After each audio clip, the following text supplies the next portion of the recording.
Hello, everybody, and welcome back to TARTLE. Jason and I took one day off, and it feels awful. I feel like we've lost so much momentum. The world needs to hear what's going on. The world is a vampire.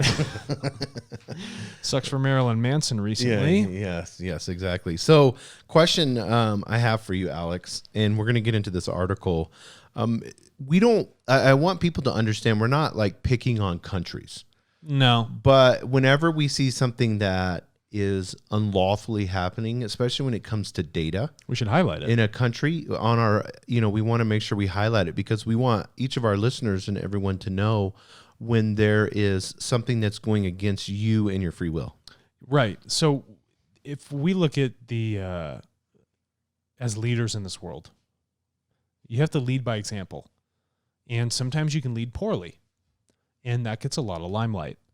And when we look at what we do at TARTLE by leading by example, we're here for the free movement of data, for people to speak, to share that information, right? To say that this is my data, this is what it says about me, this is how I define, my rights over my information. And we are moving into a world where so now people can use data against others. They can use it maliciously. And if a government, not any government in particular, but if governments choose to, manipulate something that is the responsibility and control and truthful package of what an individual may have, well, then we're starting to have a problem here. Right. Now we've stepped over, I'm glad you put that light on. Now we've stepped over the line of towing into truthful ownership and actually giving people sovereignty over something that they rightfully own. You're saying that you don't have the free will to control your data and what your data is saying.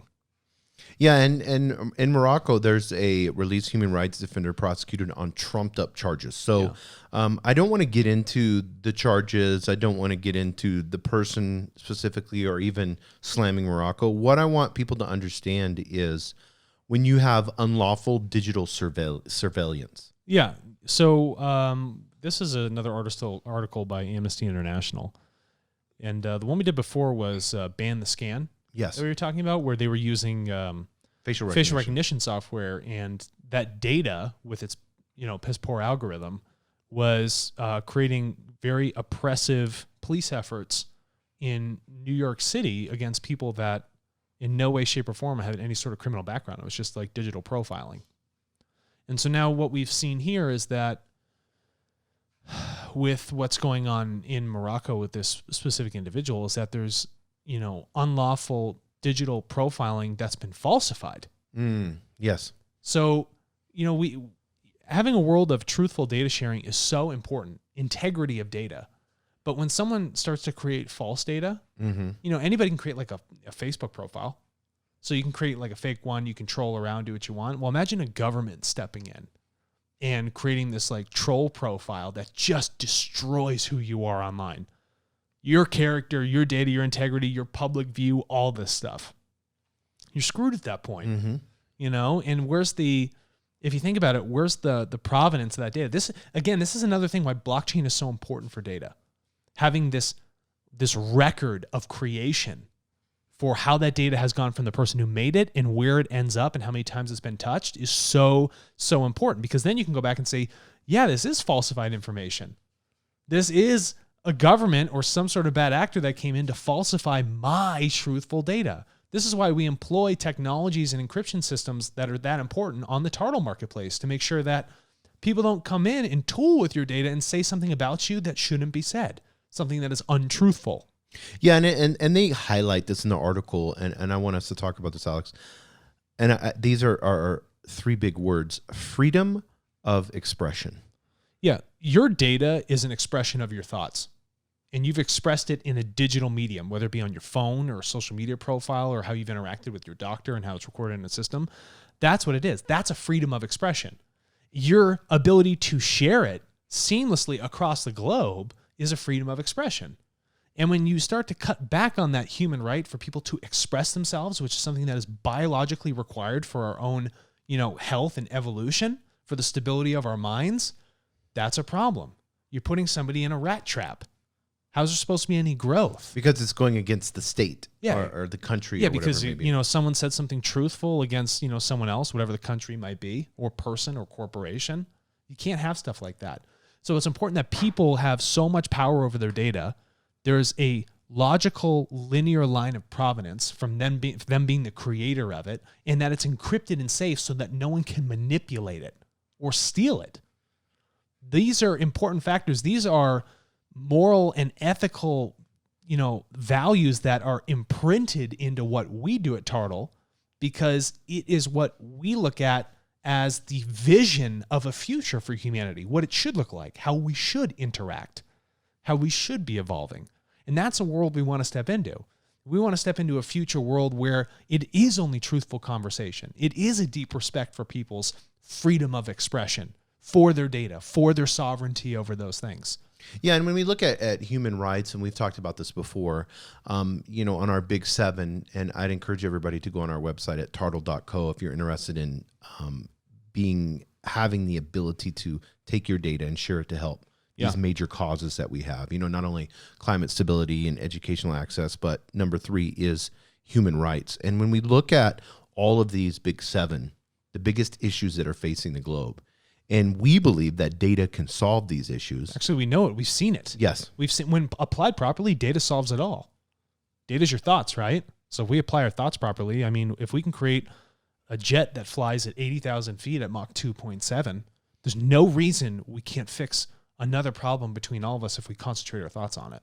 So whenever you're looking at human rights and we're looking at data, one of the things that you've shared before and you've talked about is whenever we decentralize, it always helps the people. What do you do with people that are sitting there saying, well, you have this terrorist group that is using blockchain for this, or you have, this other, this dictator and he's using it for this. What do you do when you have something that's open source, but then you have bad intent? Don't agitate the bad actors.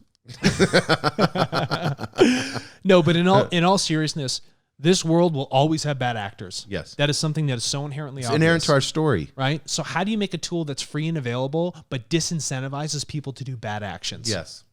How do you prevent against that, but still open up access to everyone? How do you give essentially a terrorist an option to use something, right? But then be like, you can't use it that way. Like a police officer, you can give them a weapon to use for defense or protecting people. But it's not for them to go out and just start blasting whenever they want. Right. It's how that tool is used. At TARTLE, we do screen against terrorists. And the reason we screen against terrorists, because they're known bad actors. They've chosen to label themselves through whatever thing they have committed as a person that wants to disunify and create fear. We don't need them using the tool. But for someone who hasn't labeled them as that, but they're considering being a bad actor but haven't done that, well, it's hard to screen against those people because they haven't really committed something yet. And so that's another big thing. It's like, innocent until, people say innocent until proven guilty. Well, nothing's really gone on, so I can't say the person's a terrorist or a bad actor. Right. But the tool is out there. And once they're in it, regardless of their background, you have measures in place that prevent, bad stuff from leaking through or degrading the value of a system or disunifying that system. So yes, there will always be bad actors. We will do everything in our power as the people managing this marketplace for your benefit to make sure that your human rights are protected and that it's not going to be used against you, because that's what we stand for, right? For the protection of your digital rights. Right. But I tell you right now, it'd be impossible to screen every bad actor in the world. Don't anticipate a utopian world yet, but you can see it in the future if we all come together.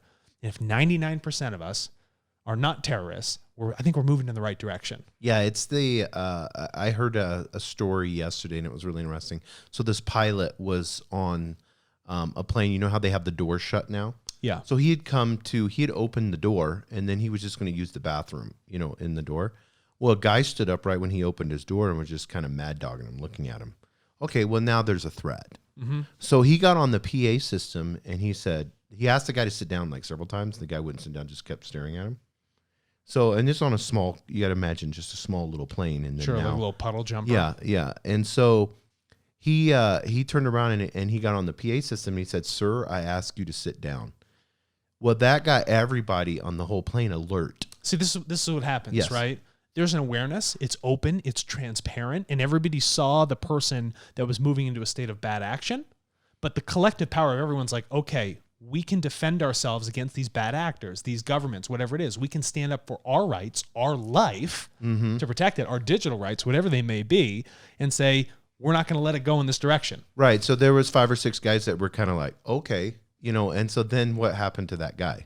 He sat down. You bet he did. Yeah, because he had a choice to make. Just about 1 in every 2 people does jujitsu now. Thanks to Joe Rogan. Yeah, exactly. So whenever this, what's funny is this guy had done Mai Tai or something like that. Yeah. But the pilot, so he wasn't afraid. Muay Thai. Yeah, not Mai Tai. Mai Tai is a drink. Yes. Yeah. I don't know why I said that. I know Muay Thai. Yeah. I don't know why I said that. That's so Everybody funny. loves their You Mai said I was Tais. dyslexic earlier. So, but no, I want to put pig on a lipstick. Yeah, I said that earlier. Yeah, I said that. Oh, there's so many metaphors. Oh man! But I want people to understand that all of us together can solve these issues. We can solve these issues, and we can protect the things that are most precious to us: the globe, our educations, our economic access, our climate, all these things.